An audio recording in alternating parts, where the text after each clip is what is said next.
매일 아침 꼭 챙겨야 할 뉴스 딱 3개만 골라서 깊게 들여다봅니다. 뉴스 3개 시간인데요. 자, 이 자리를 함께해 주시는 분이 오마이뉴스의 곽우신 기자인데요. 오늘 출장을 갔습니다. 그래서 이분을 오늘 특별히 모셨습니다.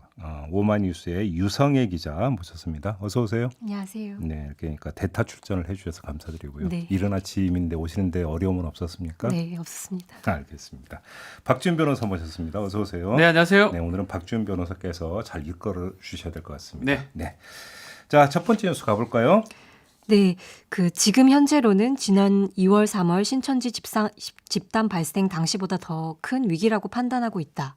이게 어제 정부가 내놓은 공식 브리핑인데요. 네. 18일 기준 서울, 경기, 인천 201명 포함해서 어제만 전국 246명이 신규 감염되는 등 코로나19 확진자가 전국으로 좀 확산되는 그런 확산세입니다. 네. 네, 그래서 정부가 수도권 2단계 거리두기를 권고해서 강제로 강화했습니다. 요 며칠간 세 자릿수 신규 확진자가 계속해 이어지면서 네. 좀 강제성 있는 거리두기에 들어간 건데요. 정세균 총리는 어제 4번째 대국민 담화에서 현 단계를 통제하지 못하면 이게 전국적인 대유행으로 확산될 수 있다고 발언을 했습니다. 그러게요. 정말 좀 걱정인데요. 아무튼 이게 좀 강화가 되면서 실내는 50명, 그렇죠. 실외는 100명 기준으로 그러니까 네네. 고위험 시설로 분류를 해서 일단 운영을 못하게 지금 했고요. 고강도 거리두기라고 보면 될 것 같습니다. 그렇죠. 2단계요. 네. 근데 지금 중랑구의 금란교회, 그다음에 노원구 안디옥 교회 여기서도 확진자가 나왔다면서요. 네, 그렇습니다. 약간 이번 좀 확진세가 교회를 중심으로 번지는 거를 정부도 고려하지 않을 수가 없었던 것 같긴 한데요. 네. 네, 성북구 사랑제일교회 확진자만 70명에 달하고 말씀하신 노원 안디옥 교회도 16명이 좀 집단으로 감염되는 판정을 받아서 네. 이른바 N차 감염이 좀 빠르게 번지고 있는 상황입니다. 네네. 네, 금랑교회에서도 약간 2주 전쯤에 사랑제일교회 다녀왔다가 뒤늦게 확진 판정을 받은 교인이 나오기도 했는데요. 이분은 한 지난 10일, 13일, 14일 이렇게 3일 정도 금랑교회 새벽 예배에 참석했던 것으로 확인돼서 네. 방역 당국이 이제 좀 조치가 필요하다고 보고 오늘 선별 진료소를 설치해서 검사할 예정이라고 합니다. 근데 어제 뉴스를 보면서 제일 황당했다고 해야 되나요? 어이없다고 해야 되나요? 병원을 탈출을 해가지고. 포항에서 한번 탈출했고요. 네. 파주에서도 병원 탈출했던 소식이 있는데 네. 이 사랑제일교회 관련 이 확진자인데 예배를 참석하고 양성 판정을 받았습니다. 네. 이건 당연히 이렇게 탈출해서 무단 이탈하면 감염병 예방법 위반으로 1천만 원 이하 또는 1년의 징역이 차는데 처벌은 두제 치더라도 좀 그릇된 믿음들이 있는 것 같아요. 이게 설교라든지 이걸 들었을 때는 차라리 여기서 치료받는 것보다 나가는 게 맞다. 결국 이거 이렇게 무차별로 나가버리면 무차별 전파가 되는 거거든요. 아니 근데 이 사람이 지금 25시간 만에 잡히긴 했는데 또 이 장소가 신촌의 커피숍이었다면서요. 네, 맞습니다. 지금 파주의 커피 전문점에서 많은 사람들이 그렇죠. 지금 감염이 됐잖아요. 네네. 뉴스를 봤을 거 아닙니까? 이 사람도. 그러니까 이게 과학적 또 정부의 방역 지침 그거보다는 종교 단체나 이런 데서 하는 설교 이런 거를 더 믿는 건지 어떻든지 25시간 만에 커피숍에서 발견됐다면 그 사이에 무차별 그러니까요. 접촉, 네. 감염 이거는 상상하기가 어렵거든요. 지금 박지훈 변호사가 이제 그러니까 오히려 그릇된 종교적 믿음 때문 아니야 이런 말씀을 해주셨는데 지금 사랑제일교회를 중심으로 가짜 뉴스가 확산되고 있다면서요. 네, 맞습니다. 어제 트위터 등 SNS에서 좀 이 신자들이 받는 것으로 보이는 몇몇 문자들이 공유돼서 화제였는데요. 네. 그 내용이 정부가 사랑제일교회 신자들을 일부러 양성 판정을 받게 해서 좀 탄압을 하려고 한다. 이런 내용이더라고요. 네. 그러니까 정확한 내용은 정부가 운영하는 보건소에서 검사하면 모두 양성이 나온다. 그런데 자기들이 관련된 곳에서 하니까 양성 판정이 아니고 음성이더라. 그러니까 정부를 신뢰하지 말라는 게 주 내용입니다. 참 이것도 음모론이죠. 이거 이러면 안 되거든요. 이래 돼보면 이제 이런 것들이 이제 펴지니까 양성 받은 사람들이 도망가거나 이런 상황이 생기는데 가짜 뉴스 다 하면 안 되지만 특히 이런 건강이나 방역 관련해서 가짜 뉴스가 되면 방역이 불가능해집니다. 아니 근데 이럴수록 오히려 이 교회의 어떤 목사나 이런 분들이 이끌어줘야 되는 건데 그렇죠. 오히려 전광훈 목사가 그 병원에 들어가기 전까지 했던 언행을 보면 이끌어주는 게 아니라 잘못된 길로 지금 가고 있는 거 아닙니까? 아니 그 뭐 우리 저 마스크 쓴 모습하고 그 웃는 모습하고 그 진료소 갈 때 모습하고 이런 것들이 사실 제대로 된 모습이 아니거든요. 그걸 봤던 신도들이나 교인들이 제대로 행동하기 어렵습니다. 그런 부분들은 전광훈이 좀 책임을 져야 되는 상황이 아닌가 해서 저는 그렇게 생각이 좀 듭니다. 그러니까 뭐 나중에 뭐 구상권 청구 네, 이런 얘기하는 법적인 겁니까? 부분도 마찬가지고요. 예. 아무튼 이런 전광훈 목사나 사랑제일교회를 지켜보고 있는 교계의 지금 심정이 뭐 그 복잡 다단하다라는 이야기도 좀 있습니다. 입장도 나왔죠 어제. 네네, 그렇습니다. 그 교회발 N차 감염이 전국으로 급속히 확산되면서 네. 그 교계 내부에서도 좀 자성의 목소리가 나오고 있는데요. 네. 좀 주목할 만한 부분은 좀 중도 보수 성향색을 띠던 연합기관 한국교회 총연합 또한 전광훈 목사를 비판하면서 좀 거리두기를 하고 있더라고요. 네, 어제 박능우 보건복지부 장관이 이분들과 만나서 좀 예배를 비대면으로 전환해 달라고 이렇게 협조 요청을 드렸고요. 네. 네, 그래서 한교총의 김태형 회장이 그 코로나가 교회발로 확산돼서 국민들과 방역 당국에 부끄럽고 죄송하다. 그리고 교회가 결과적으로 지역사회 감염의 통로가 돼서 좀 죄송하다는 말씀을 드렸고 여기서 이제 전 목사 측의 정치적 행보로 인한 감염이 좀 유감스럽다는 취지로 얘기를 했습니다. 그러게요. 지금 4651님이 문자 주셨는데요. 보이지 않는 그림자가 무척이나 무섭습니다. 나 하나쯤이야가 아닌 나 하나라도 지키자는 의무감으로 어려움이 이겨내길 바랍니다라는 문자를 주셨는데요. 이게 정답인 것 같습니다. 네. 자, 두 번째 뉴스로 넘어가죠. 네, 문재인 대통령이 어제 야당 대표에게 회동 제안을 했다, 아니다. 이렇게 진실 공방만 벌이다가 불발되는 것 같았던 회동의 불씨가 좀 어제 간신히 되살아났습니다. 네. 네, 회동 제안 여부를 놓고서 양측 간 오전 내내 뭐 했다 아니다 이렇게 신경전이 벌어지고 있었는데요. 네. 그 통합당의 김종인 비대위원장이 그 중앙일보와 한 전화 인터뷰에서 이게 낮 12시쯤에 나온 보도였는데 네. 그 조건부 회담을 좀 얘기를 했습니다. 그러니까 구체적 의제가 있고 단독 영수회담을 하면 좀 이런 조건들이 맞으면 만날 수 있다라고 얘기를 한 건데요. 예. 청와대에서도 약간 좀 환영하는 입장을 밝히긴 했습니다. 아, 그래요? 네네. 환영을 하는 입장이다. 네네. 예. 뭐 그러니까 혹시 최재성 정무수석이 한 얘기가 있습니까?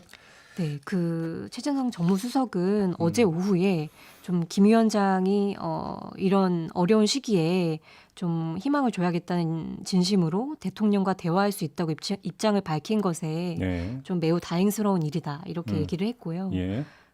이제 형식이나 내용은 좀 허심탄회하게 얘기를 해보자. 네, 이렇게 바로 좀 환영해. 어쨌든 간에 뭐 이게 그냥 별것 아닐 거도 되는데 이렇게 주목이 됐습니다. 이 회동 요청한 게 미래통합당의 뭐 김종인 위원장의 뜻이었는지 아닌지는 뭐 알 수는 없지만 어쨌든 간에 주목을 받게 되고 괴치가 될지는 좀 아직 확실치는 않습니다.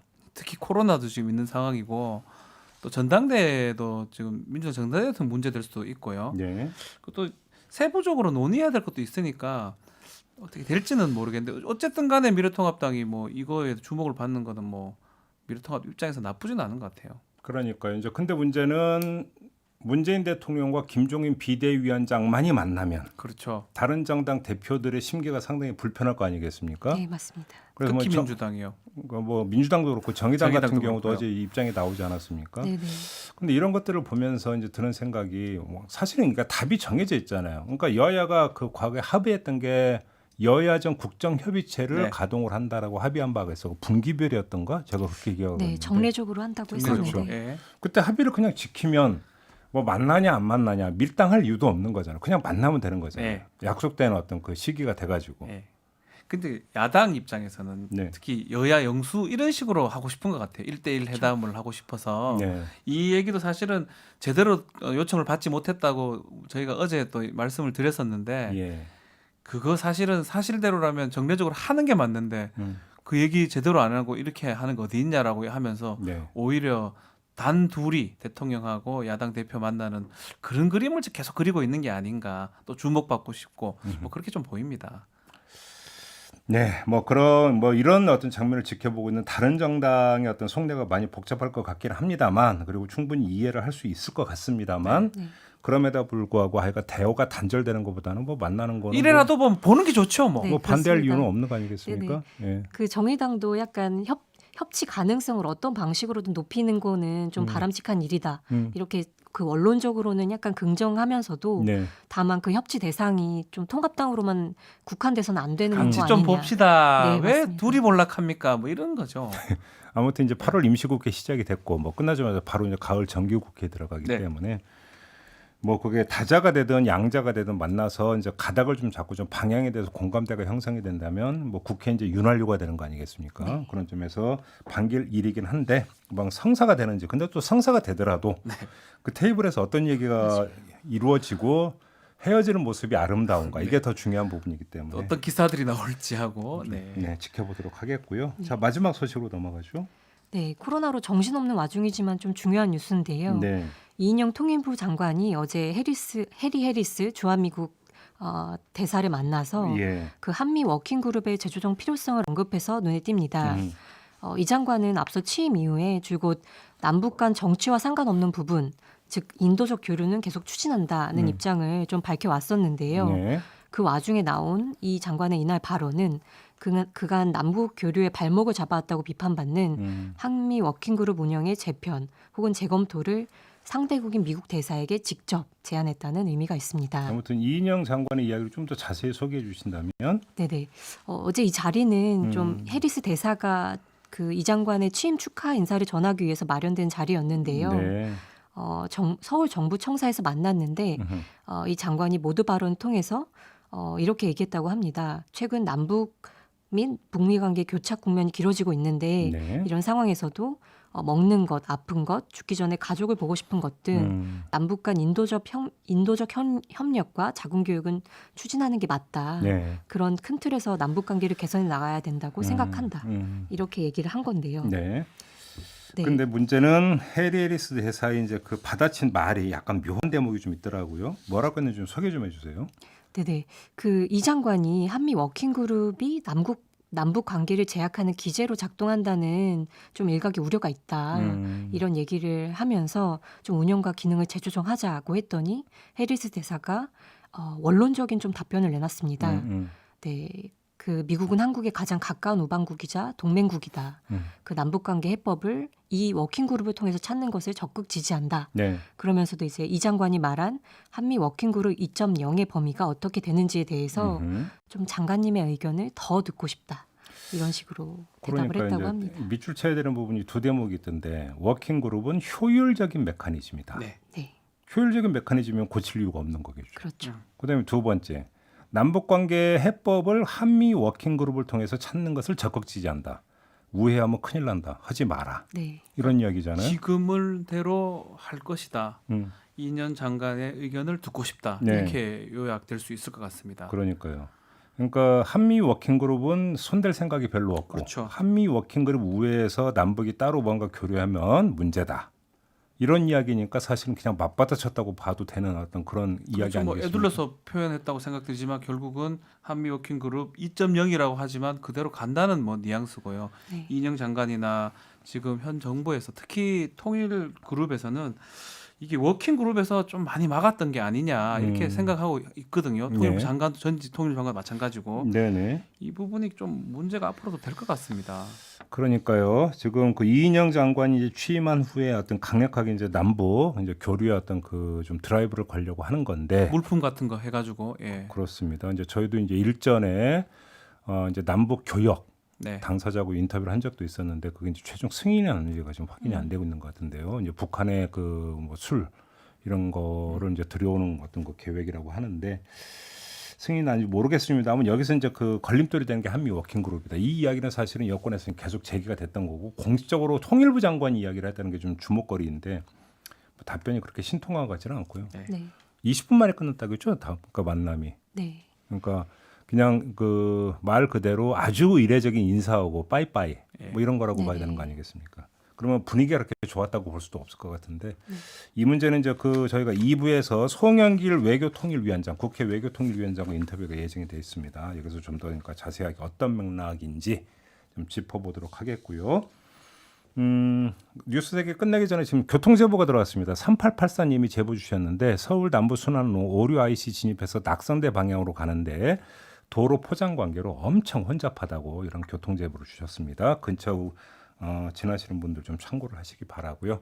자, 오늘 특별히 오마이뉴스의 유성희 기자가 나오셨는데 어떠셨어요? 많이 긴장됐는데 네. 네, 긴장이 전달되지 않았기를 바랍니다. 바뀔 수도 있겠는데요, 가구신 기자. 아, 그래요? 예, 네, 아마 잘하시네요. 지금 듣고 있지 않을까요? 듣고 있습니다. 나보다 예. 잘하면 어떡하지? 막 저도 이러면서. 휴가 같은 거 하면 듣거든요. 아, 들어요? 불안합니다. 그래요? 그 사람 바뀌는 거거든요. 네. 그래요? 왜 저 쳐다보면서 얘기해? 저 아직 휴가 안 갔는데. 아니요. 우리 이 패널들 이제 아, 그래? 예, 출연자들요. 네. 휴가 가기 힘들어지네 이렇게 되면. 알겠습니다. 와, 참고로 오마이뉴스의 곽우신 기자는 오늘 하루 지금 네, 출장을 출장 가 갔습니다. 있는 거죠. 네네, 출장을. 호남으로 그렇습니다. 이제 그 미래통합당 출입 기자인데 김종인 비대위원장이 오늘 지금 호남행이죠. 광주, 네. 네네. 그래서 한번 이제 수행 취재차 출장을 갔다는 점을 좀 전해드리면서 오늘 뉴스 세계 마무리하도록 하겠습니다. 자, 두 분 고맙습니다. 네, 감사합니다. 감사합니다.